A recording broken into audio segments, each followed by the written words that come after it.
I think we'd all agree that it takes longer to grow up today than it did in the past. That seems like a fairly uncontroversial statement, and it's backed up by a lot of facts. So in 1960, if we take 1960 as a baseline year, relatively few people got any education beyond high school, if they even finished high school, and 40% of people didn't even get that far. In 1960, the median marriage age was 20 for women and 23 for men. Now it's 27 for women and 29 for men, and still rising. So a lot has changed in the course of the last 50 years in the lives of young people. So much has changed, in fact, that I proposed that it's helpful to think of it as a new life stage of emerging adulthood in between adolescence and young adulthood. But why does it take so long to grow up now, so much longer than in the past? Why is there this new stage of emerging adulthood? There are four revolutions that took place in the 1960s and 1970s that set the stage in many ways for the society that we know today, including the new life stage of emerging adulthood. Those four revolutions are the technology revolution, the sexual revolution, the women's movement, and the youth movement. First, the technology revolution. The technology revolution is not just iPhones and iPads or even laptops and the internet.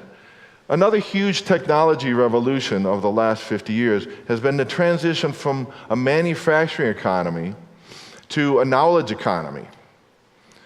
We've gotten so good at making things with machines that we no longer need so many people to make them.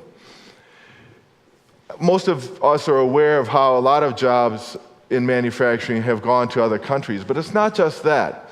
Our manufacturing output is actually 6 times greater now than it was in the 1950s, but we're able to do that with only half as many people. So gone are the days where a young man could walk into an automobile factory or a steel plant and make enough money to support not only himself and his family. The new jobs in the knowledge economy are in information and technology and services. And all of those require education beyond high school. Those are where you get the best new jobs in the knowledge economy. You have to have some kind of education beyond high school. And so now more people get more education for longer than ever before. And that pushes everything else out, because most people won't get a stable long-term job for several years after they have finished their education. And most people prefer to wait for marriage and parenthood until after they have a stable job. The second revolution is the sexual revolution. The invention of the birth control pill in 1964, along with other effective methods of contraception, broke the age-old link between sexuality and reproduction for the first time. And in turn, the link between sexuality and marriage became broken for the first time. And so the marriage age started to go steadily up, even as the age of beginning first sexual relations went down. And today, most people begin having sexual relations in their late teens, a decade or more before they enter marriage and parenthood. And so that changes what the late teens and 20s are like. Instead of entering the commitments of marriage and parenthood, people now have this long expanse of a decade or more when they are making and breaking relationships and they're not yet committed to the structure of family life. Number 3 is the women's movement. In 1960, not many people were going to college, but there were twice as many men as women who were college students. Today, 58% of undergraduates are female, only 42% male. And women are also half of the students in med schools, in law schools, in business schools. That has been truly revolutionary.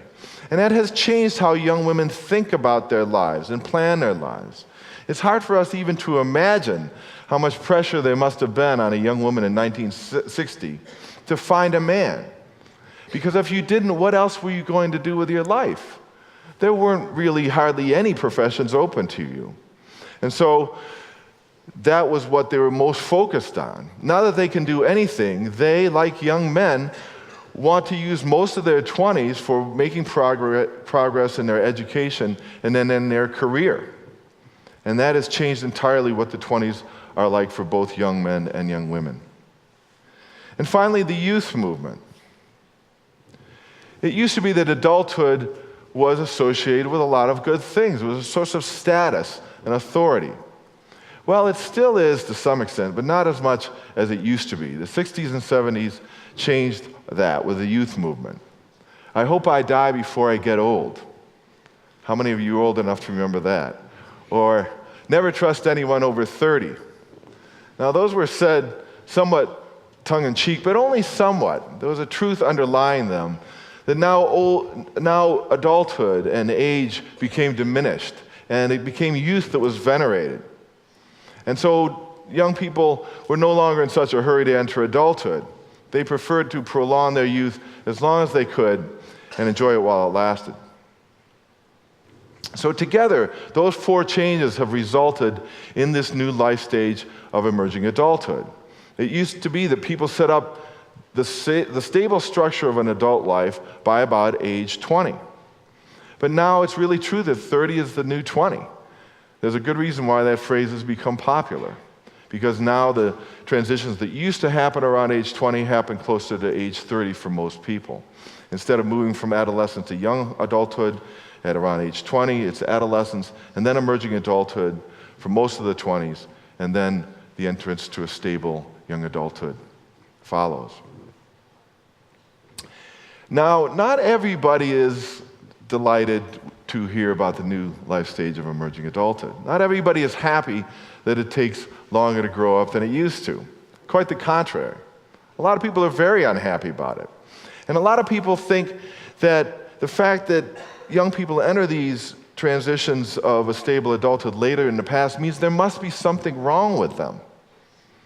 And their parents and grandparents can't help but look at the progress or lack of it of their children and grandchildren toward adult life in their 20s and think, and maybe say, when I was your age, because the timetable has really changed.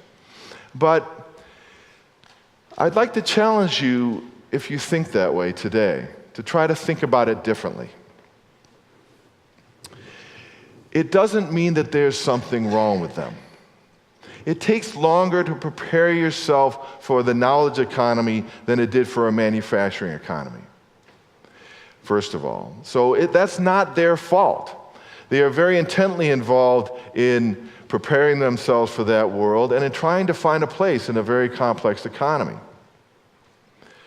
Secondly, the women's movement has opened up a huge range of opportunities for young women, but that's not a bad thing. I think few of us would view that as a negative development. It's a good thing. It's a great thing.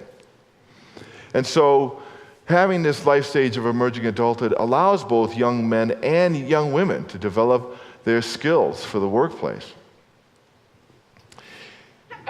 There's also that, wouldn't most of us make a better choice of a marriage partner at 28 or 29 or 30 than we would at 19 or 20 or 21? Wouldn't most of us be a better parent if we began that at 30 or 31 rather than 20 or 21? I don't think there's any doubt about that. There's also this. Having the space for emerging adulthood gives young people an unprecedented, an unparalleled period of freedom. It's a time when you can do things that you never could do before when you were a kid, and you really won't be able to do later. So if you have a taste for adventure, if you'd like to see what it's like to live in a different part of the country or the world for a while, and maybe do some kind of service project there, this is the time to do it. If you'd like to take a stab at a long shot career like actor or musician or something else in the arts, this is the time to do it. Because later it will be much more difficult when you've made those commitments. Right now, in emerging adulthood, nobody else really depends on you. That's one of the unique things about it. And eventually, people will depend on you. That will narrow the range of your choices. During emerging adulthood, you have a rare freedom and a brief freedom, and you should make the most of it. I'd like to close by saying to the young people, those who are emerging adults or about to be, don't let anybody stampede you to adulthood before you're ready. Adulthood will still be ready when you are. And a lot of well-meaning people want you to get there as soon as possible. But it's not their life, it's your life. And you should remind them of that if necessary. Adulthood is something that almost everybody enters eventually.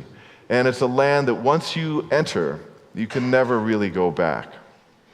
So make the most of your emerging adulthood freedom while it lasts. Thank you.